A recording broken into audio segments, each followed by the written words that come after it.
Jai Sri Swaminarayan. All the students of the standard 9th, welcome in my lecture.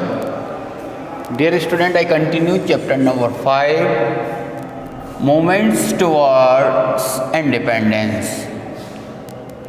In our previous lecture,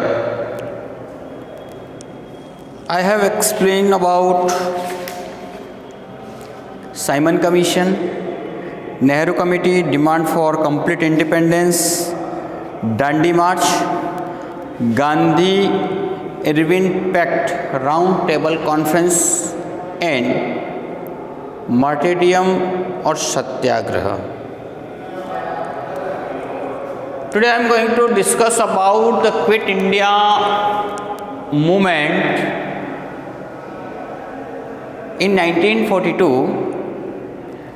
Azad Hind Fauj and Subhash Chandra Bose.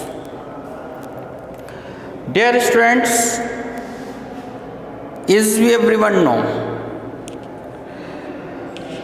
the Satyagraha, the work started after 1857. 1857 की क्रांति से 1857 से start हुआ था. 1885 के अंदर establishment of Congress. There are many efforts done. और that time individual Satyagraha was going. individual सत्याग्रह चल रहा था. गांधी जी के आने के बाद में एक नया जोश मिला था 1815 से लगा करके. लेकिन ब्रिटिश बहुत ही चालबाज थे, धोखेबाज. They were very cunning and clever.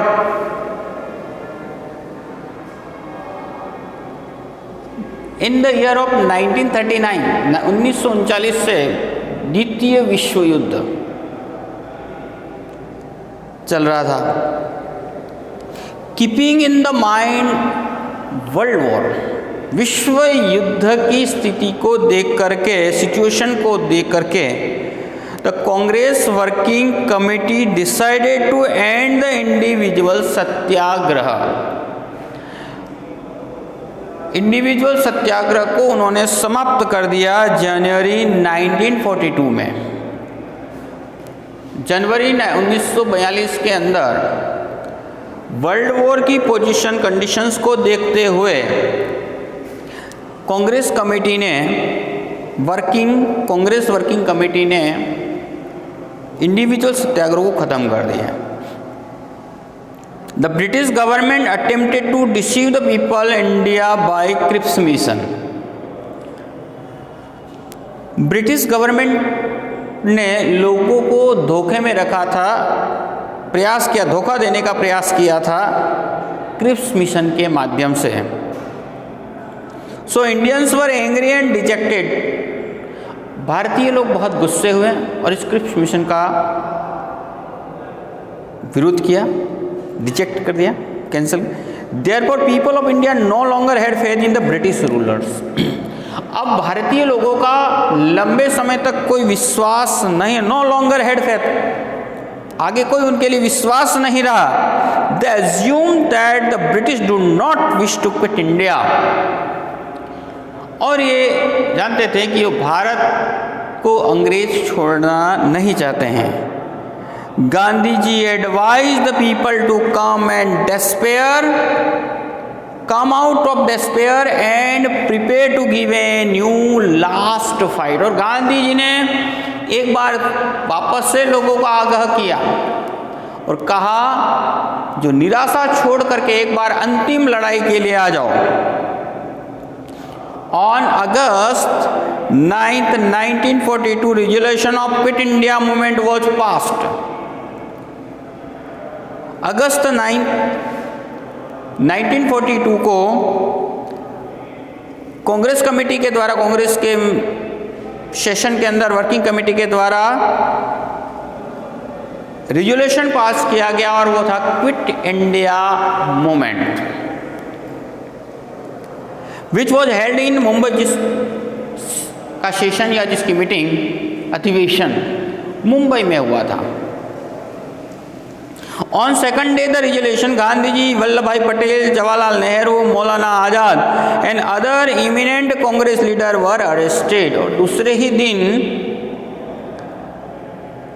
इस रिजोल्यूशन पास होने के पश्चात जो बड़े बड़े नेता थे, गांधी जी, वल्लभ भाई पटेल, जवाहरलाल नेहरू, मौलाना आज़ाद और अदर जो इमिनेंट मुख्य लीडर थे, उनको अरेस्ट कर दिया गया।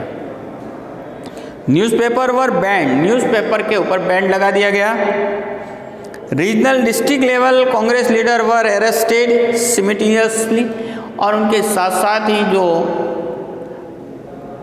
रीजनल लेवल के, डिस्ट्रिक्ट लेवल के जो नेता थे, उन नेताओं को भी अरेस्ट कर दिया। Arrest of Gandhi ji and other leader resulted the nation wide strike. जो नेताओं को, गांधी जी और उनके अदर जितने नेता थे जिनको अरेस्ट करने की वजह से पूरे देश, नेशन वाइड में स्ट्राइक हो गई। Gandhi ji said, this is the last fight in my life. मेरे जीवन की अंतिम लड़ाई कहा उन्होंने। Therefore, people to India should make all attempt, Bharat के लोगों को सभी प्रयत्न करने चाहिए टू अचीव इंडिपेंडेंस, स्वतंत्रता को प्राप्त करने के लिए भारत के लोगों को सभी अंतिम प्रयत्न करने चाहिए, ऐसा गांधी जी ने आगाह किया। और उन्होंने नारा दिया, डू और die. He gave us the slogan, उन्होंने एक स्लोगन दिया, डू और डाई, करो या मरो। अब इस क्विट इंडिया मूवमेंट के अंदर, strike during the India quit India movement, इस मूवमेंट के अंतर्गत क्या क्या स्ट्राइक की, क्या क्या घटनाएं हुई। The rural and urban regions of the country included workers, rural गांवों के से और शहरों में workers, farmers, youth, students, teachers, businessman, women were the forefront in this movement. अब यह अभी तक के मूवमेंट में कम थी इनकी संख्या, लेकिन इस मूवमेंट जो अंतिम जो मूवमेंट था उसमें किसान, युवा लोग, विद्यार्थी, टीचर्स, बिजनेसमैन, वुमन आगे हुई इस मूवमेंट में। Workers went to the strike in factories, factories के अंदर लोग स्ट्राइक पे चले गए। Iron factories in Jamshedpur and cotton mills of Madras were on strike. 1 lakh milk worker, 1 lakh milk workers थे। 75 cotton mills industries in the Ahmedabad went on peaceful strike for 105 days, 105 दिन के लिए शांति से स्ट्राइक पे चले गए। College school observe strike, college और स्कूलों में स्ट्राइक हुई। और for nearly 3.5 months markets of Ahmedabad were close, कम से कम 3 महीने और 15 दिन, मतलब 3.5 महीने तक अहमदाबाद के जो मार्केट्स थे वो बंद हो गए। अब इसके अंदर जो हार्मफुल एक्टिविटीज हुई इस मूवमेंट के अंदर, वो anger agitation, British government was being express from every nook and corner of the country. हर जगह क्रोध, गुस्सा दिखा गया। British government was being express from nook and corner, हर भाग भाग में अगेंस्ट द ब्रिटिश गवर्नमेंट के विरोध में नूक एंड हर कोने कोने पर विरोध देखा गया। Suppression against the peaceful people by the Britishers led to the violent situation. British government ने उसको दबाने का प्रयास किया, जगह जगह पर वायलेंट सिचुएशन उत्पन्न हुई। Post office, telegram departments, police station, railway station, government buildings, schools, college building, railway lines, bridge, road, इन सबको उखाड़ किए गए, वहाँ पे तोड़े गए, लूट लिए गए। The asset set fire, government की संपत्ति को जला दिया गया, गवर्नमेंट की संपत्ति को लूट लिया गया और काफ़ी गवर्नमेंट की प्रॉपर्टीज़ को नुकसान किया गया। और in this railway incurred the heaviest loss, उसमें रेलवे को बहुत बड़ा नुकसान हुआ। In many of the areas people of use the bomb, even कई क्षेत्रों के अंदर लोगों ने बॉम्ब का भी प्रयोग किया। तो इस तरीके से ये अपने हार्मफुल, हमारे लिए हार्मफुल था। Failure of the government in crushing the struggle, government असफल रही इस मूवमेंट को सप्रेस करने में, दबाने में।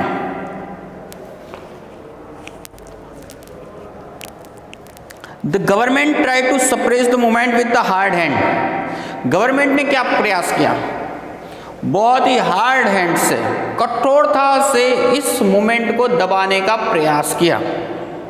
The struggle started from small end to the large extent to the range shaking government system, एक छोटे से पार्ट से शुरुआत हुई थी और बड़े विशाल रूप धारण कर लिया और सभी व्यवस्थाओं को हिला करके रख दिया। More than 70,000 people were in prison, 70,000 लोग उस समय जेलों में गए।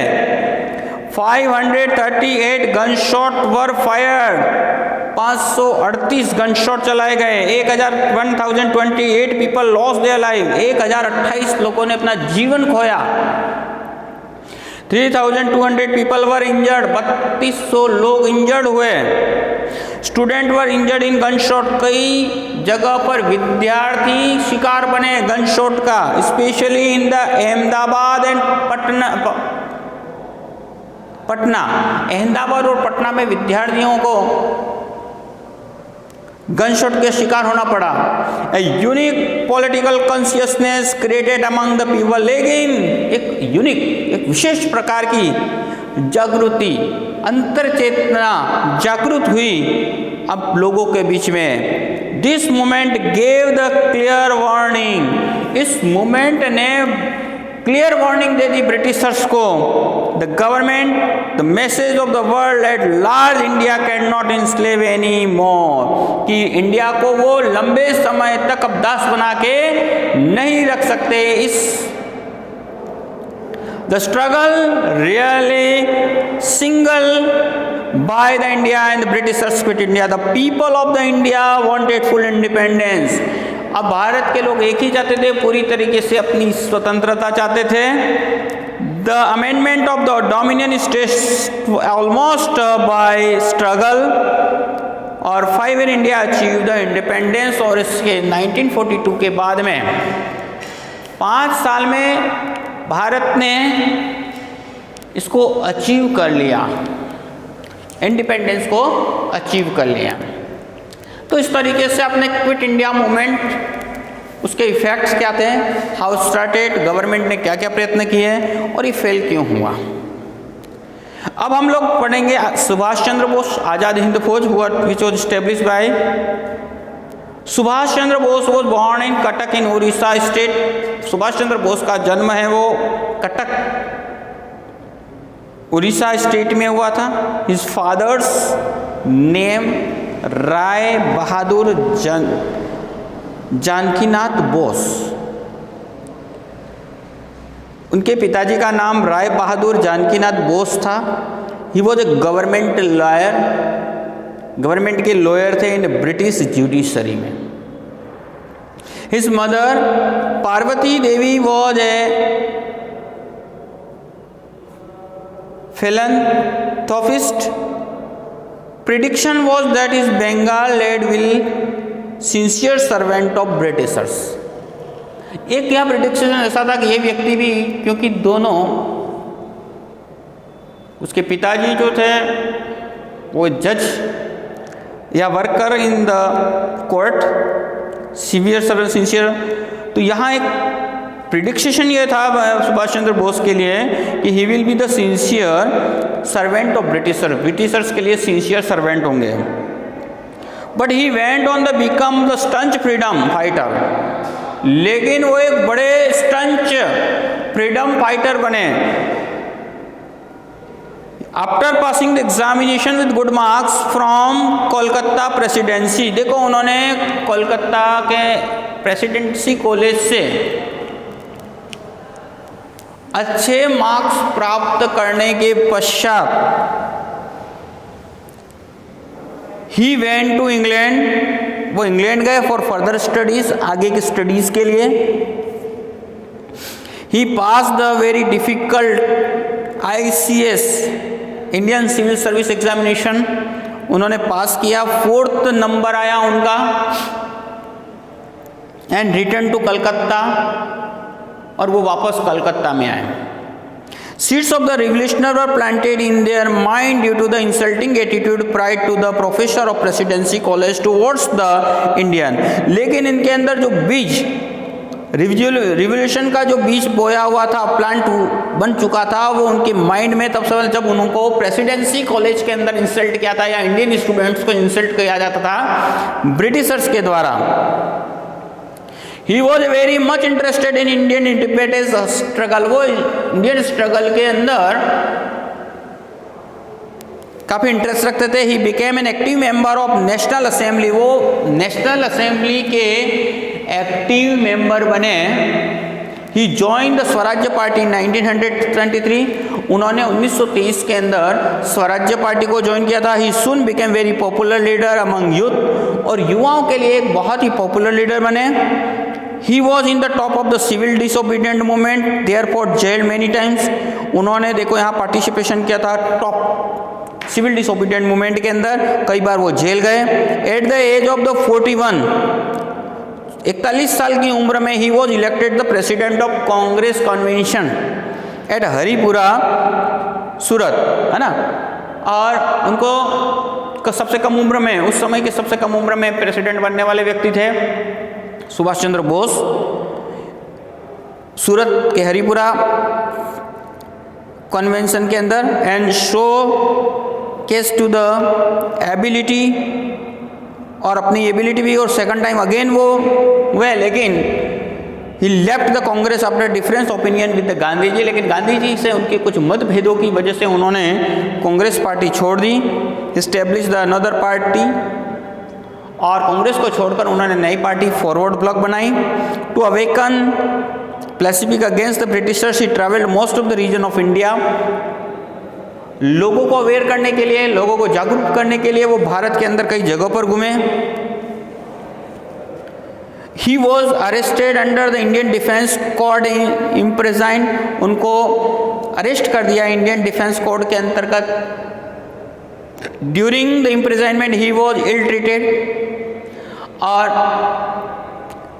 जेल के अंदर उनको बुरा व्यवहार किया गया। He was imprisoned at the place of the residence, his health was deteriorating since he was fasting unto death. अब उनका जो अच्छा व्यवहार नहीं होने की वजह से उनका जो स्वास्थ्य खराब हुआ, और उसकी वजह से उन्होंने अनटू डेथ मतलब उपवास किया, स्ट्राइक पे बैठ गए।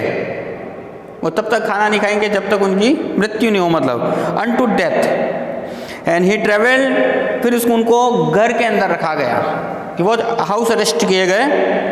ही ट्रेवल इन डिस्कस, और जहाँ से उन्होंने ब्रिटिश गवर्नमेंट को झटका देते हुए पठान की वेश में वो वहाँ से घर से निकल गए। After a tight security due to his cleverness, उनकी क्लेवरनेस से वो वहाँ से निकल गए। He travelled in disguise of Pathan from Kolkata via Peshawar, Kolkata से वह पेशावर होते हुए काबुल, ईरान और रशिया गए। और later on he the people of India through the Berlin radio fight against, उन्होंने बर्लिन में जाकर, जर्मनी की कैपिटल जो बर्लिन में जाकर के रेडियो पे अनाउंस किया कि भारत को अंग्रेजों के खिलाफ लड़ने की बात कही। He also met with Hitler in Germany, और वो जर्मनी में हिटलर को जाकर मिले। And discuss the detail about the independence of India, India के इंडिपेंडेंस की बात उन्होंने उनसे कही। He then went to Rome and Paris to establish the military, और उसके पश्चात वो रोम गए, पेरिस गए, और उन्होंने मिलिट्री यूनिट बनाई। रिक्रूटेड 3000 इंडियंस 3000 इंडियन लोगों के साथ। रास बिहारी बोस एक रिवोल्यूशनरी व्यक्ति थे जो living in the Japan then all the organisation establish the independence league, जिन्होंने पहले ही लीग बना रखी थी, Indian independence league. Took India free, Azad Hind Fauj वो सेटअप, और वहीं पे आज़ाद हिंद उसी को मतलब स्वरूप को देख करके आज़ाद हिंद फौज की स्थापना की।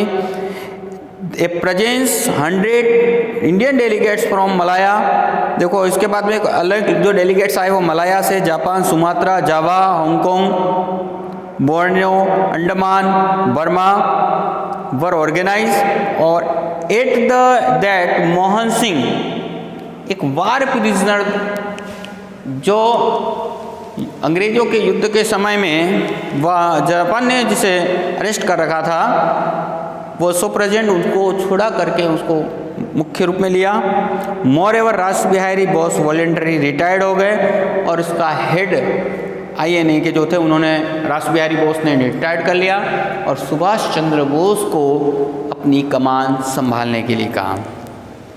तो इस तरह अभी हमने जो पढ़ा है वो आज़ाद हिंद फौज हाउस तो स्टेब्लिश कैसे स्टेब्लिश हुई। तो आज के हमारे जो मुख्य 2 पॉइंट के बारे में हमने डिस्कस किया, first point is quit India movement and second one is the Azad Hind Fauj and Subhash Chandra Bose. आपका जो होमवर्क है और वो होमवर्क है, इन दोनों पे नोट्स लिखेंगे 1 and 2 and right and prepare, आपको प्रिपेयर भी करना है और इसे लिखना भी है। जय श्री स्वामीनारायण।